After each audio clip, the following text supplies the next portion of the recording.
La doctora Raquel Pimentel Méndez es la directora del Departamento de Epidemiología del Ministerio de Salud Pública. Está aquí con nosotros. Bueno, pues vamos a hablar qué tiene la cartera y qué debe hacer la gente, sobre todo como consecuencia de las fuertes lluvias que han caído últimamente, para preservar la salud de toda la población, pero sobre todo de los más pequeñitos y de los más ancianos. Doctora, ¿cómo estás? Saludos. Muy buenas tardes. ¿Cómo no? Bueno,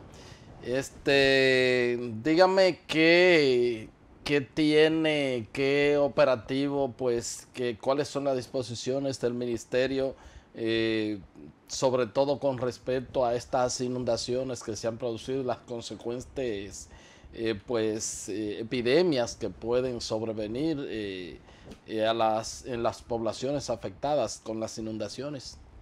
Bueno, el Ministerio de Salud, en el marco del plan de respuesta a eventos hidrometeorológicos para la temporada, ya tenía una serie de preparativos para la época que de manera obligatoria se han tenido que desplegar con enfoque en algunos territorios priorizados. Por ejemplo, las provincias de mayor afectación en la provincia del Este, primero con el trabajo que están haciendo de manera directa cada una de las oficinas de concentrar al ministerio, que son las direcciones provinciales de salud, con su equipo de trabajo, el cual tenemos algunos aspectos muy importantes. Por ejemplo, la parte que tiene que ver con la salud ambiental, teniendo en cuenta que una gran cantidad importante de acueductos así han sido afectados y otros han sido interrumpidos de manera preventiva, ¿no? Para evitar que la población pues reciba agua que no sea óptima para el consumo, especialmente para beber y preparar los alimentos. Todavía en el país existe la posibilidad de brotes de cólera. Entonces, disponer de agua potable en momentos como esto es crucial, porque pudiéramos volver de nuevo a un proceso que ya superamos, donde habían brotes en diferentes provincias del país posterior a la introducción del virus cólera. Nosotros esperamos que con todo el esfuerzo que se están haciendo en el sector agua, principalmente, las medidas que los ciudadanos puedan adoptar en cada uno de sus hogares, pues de manera simultánea, pues evitemos que tengamos brotes de cólera. En la parte que tiene que ver, y probablemente la que más nos preocupa en este momento, son los posibles brotes de leptospirosis. Esto debido a que, bueno, de manera natural, el agua, cuando entra en contacto con la tierra y el suelo, donde los animales pues colocan sus excrementos, animales reservorios naturales de la enfermedad, por ejemplo el cerdo, las ratas, e incluso los chivos, las cabras, o sea, estos son, y los perros, incluso que muchas personas no lo saben. No me diga, ellos no son animales portadores de la bacteria. Entonces, cuando estos excrementos se mezclan con el agua, que la gente comúnmente no está expuesto a esta agua, ni la piel entra en contacto con esta agua. Al entrar en este contacto con este lodazal, como hemos visto por la prensa, ¿no? Sí, claro. En muchos hogares que por situaciones bastante calamitosas han tenido que pasar, y otros que de manera, podemos decir así, con una baja percepción de riesgo, pues nadan y juegan en esta agua. Sí. Pues son las poblaciones que nosotros estamos bien preocupados ahora, porque fundamentalmente la aparición de fiebre en esta población requeriría de un protocolo especial de manejo muy temprano, independientemente de que se puedan disponer de pruebas de laboratorio.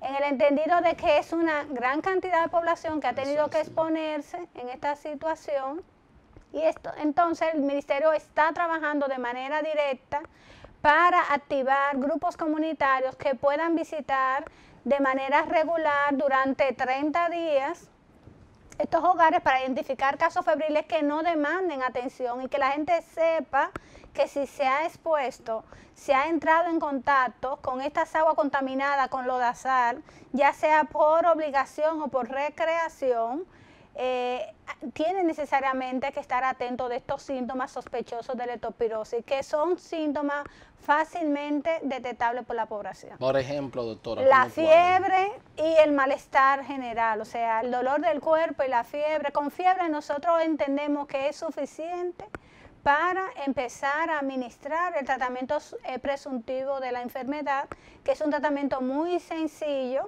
y que se establece en el primer día, si se detecta a tiempo, con un tratamiento con 2 tabletas de antibióticos para los adultos, un antibiótico específico que nosotros no deberíamos promover para que las personas lo usen de manera racional. Y en los niños y en la embarazada le estamos insistiendo que deben ser referidos a los centros de salud, porque ahí pueden haber otras razones que el antibiótico no va a resolver y también se necesita descartar otro diagnóstico. ¿Cómo no? Y en el caso de la leptospirosis, si no se atiende a tiempo, obviamente casi todas las enfermedades, pero si esa no se le anda a tiempo, puede ser letal, ¿verdad? Sí, hemos visto en temporadas de huracanes, donde hay inundaciones importantes, un número de países, ¿no?, que presentan estos brotes, y de hecho la República Dominicana experimentó uno de sus brotes más grandes en la historia nuestra, en el año en que tuvimos a Noel y Olga, que fue el año 2007. Y en un par de semanas los hospitales se vieron bastante afanados con la atención que hubo que dar a una cantidad importante de jóvenes, generalmente son hombres, varones, que entran en contacto con esta agua. Entonces, pues también se perdieron vidas, ¿no? Entonces, el tratamiento es bastante sencillo, pero lo principal es la prevención.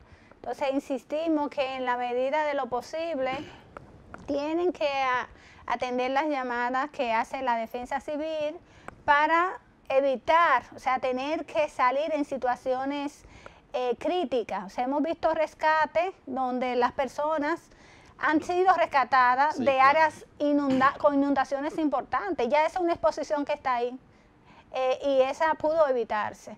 Pero también que al regresar a la casa sigan las indicaciones de la defensa también, porque este regreso a la casa debe ser un regreso orientado, donde la gente sepa cómo va a descontaminar, por ejemplo, el mobiliario de sus casas, los ajuares, ¿no?, que se contaminan también con esta agua o este lodo, y de esa manera también vamos a evitar una gran cantidad de casos. Yo creo que esas 2 partes son las 2 partes que juegan un papel importante en la prevención de la enfermedad. Ahora bien, una vez puesto o estado en contacto con estas aguas, necesariamente las personas que presenten fiebre en un periodo de 2 hasta 30 días después de entrar en contacto con estas aguas, necesitan tratamiento con antibiótico específico según la edad y la condición de embarazo, porque para las embarazadas también existe un protocolo específico para tratar tempranamente la enfermedad. Y acudir, evidentemente, de que se sienta un cuadro febril, acudir al médico inmediatamente. Necesariamente, porque estos tratamientos no van sueltos de lo que es distinguir, ¿no?, la presencia de otros síntomas que también podrían estar o combinando otras condiciones de salud o podrían tratarse de otras condiciones de salud. Por tanto, se requiere que estas personas sean evaluadas por un personal de salud, o sea, aún reciban a través de el trabajo comunitario que puedan hacer los promotores de salud estos tratamientos presuntivos. Pues también se ha diseñado el ministerio, en el protocolo prevé una ficha de caso en el cual se documentan bien los síntomas. Estos síntomas son evaluados por un profesional y se debe de dar asistencia complementaria en caso de que la persona no la haya recibido.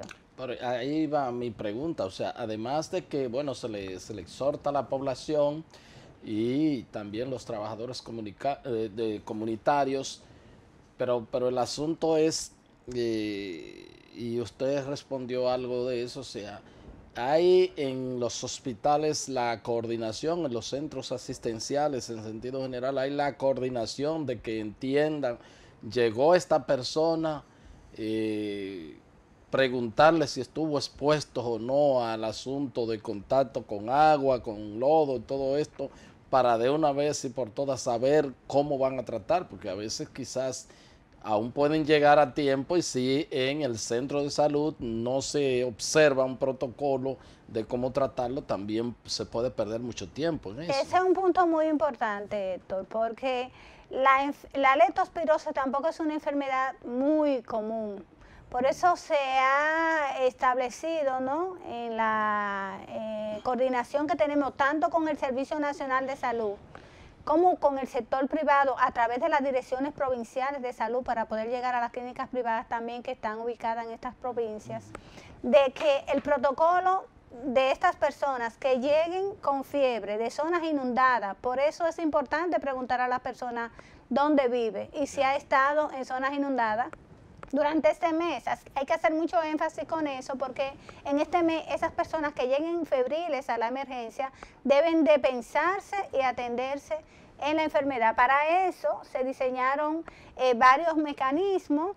Uno de ellos fue la difusión de un mensaje corto a través de las redes sociales para que el personal de salud conozca que en áreas inundadas la primera pregunta es si la persona con fiebre ha estado expuesto y existe un protocolo de manejo clínico de la enfermedad que indica en cada momento qué debe hacerse con la persona. Es un protocolo que también fue resultado de la experiencia que tuvimos con Noé y Olga y que el ministerio a través del OPS recibió bastante apoyo del gobierno de Cuba, del Ministerio de Salud de Cuba, que sí tenía mucha experiencia en el manejo de la enfermedad.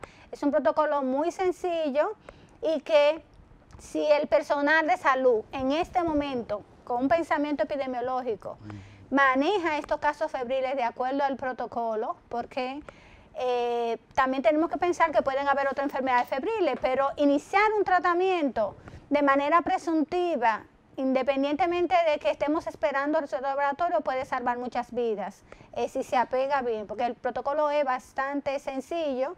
Entonces, en la mesa de COE Salud existe la presencia permanente del Servicio Nacional de Salud, a través del cual pues se canalizan todo esto, y a nivel local, en las unidades de atención primaria y los hospitales de cada provincia, pues la dirección provincial tiene que jugar un papel importante de coordinación para que el personal de salud pues también esté alerta y pueda actuar de manera directa con el manejo clínico de estos casos febriles. ¿Cómo no? Pueden aparecer también otras enfermedades, sobre todo con el asunto del agua, también enfermedades de carácter gastrointestinales, todo eso también podrían estar expuestas estas personas. Sí, lógicamente, aunque nosotros tenemos una incidencia de diarrea anual que va alrededor, importante, ¿no?, que va alrededor de más de entre 200 y 400 mil casos al año, probablemente con un subregistro importante, pero aquí nosotros tenemos una preocupación importante con el cólera, como te digo de nuevo. Entonces, los servicios de salud, su papel principal es manejar la deshidratación y que las personas que puedan presentar, primero evitar la diarrea, ¿no?, con el consumo de agua hervida o clorada. Esta agua que vamos a clorar se recomiendan 5 gotas por cada galón, o sea que si el recipiente, según el número de galones que el recipiente tenga, pues va a recibir por cada galón 5 gotas de agua. El cloro porque es la medida más práctica y sencilla, y a veces muchos hogares no pueden disponer, ¿no?, de tiempo o de recursos para hervir el agua. Entonces se recomienda el cloro como la medida más costo efectiva, administrando 5 gotas por cada galón de agua, dejándolo reposar aproximadamente por unos 30 minutos. Ya con ese tiempo el cloro ha actuado en las bacterias principalmente y va a disminuir la probabilidad de que podamos tener diarrea por consumo de agua contaminada. Que a veces se ve el agua limpia, pero no necesariamente está libre de microorganismos.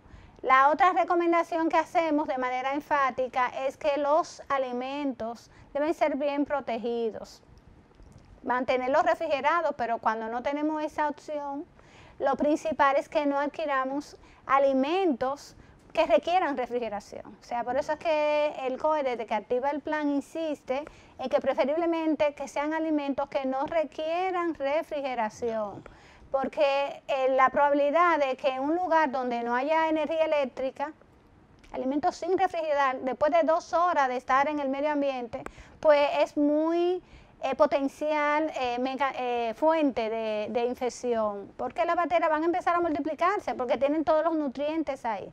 Entonces se recomienda que estos alimentos, si no los hemos consumido durante 2 horas y requería refrigeración, necesariamente vamos a tener que echarlo a la basura. Entonces va a ser una pérdida económica muy importante. Claro. Por eso se recomienda que no adquieran alimentos que requieran refrigeración. Sí vamos a tener problemas de energía eléctrica importantes. Alimentos que se preparen, que vaya a cocción.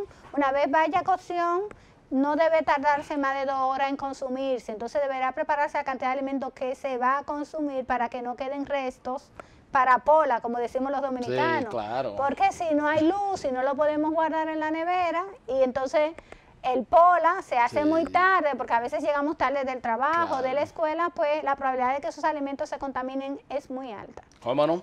Bueno, solicito la anuencia de la doctora Raquel Pimentel Méndez. Ella es la directora del Departamento de Epidemiología del Ministerio de Salud Pública. Vamos al corte y ya regresamos con la parte complementaria de esta entrevista.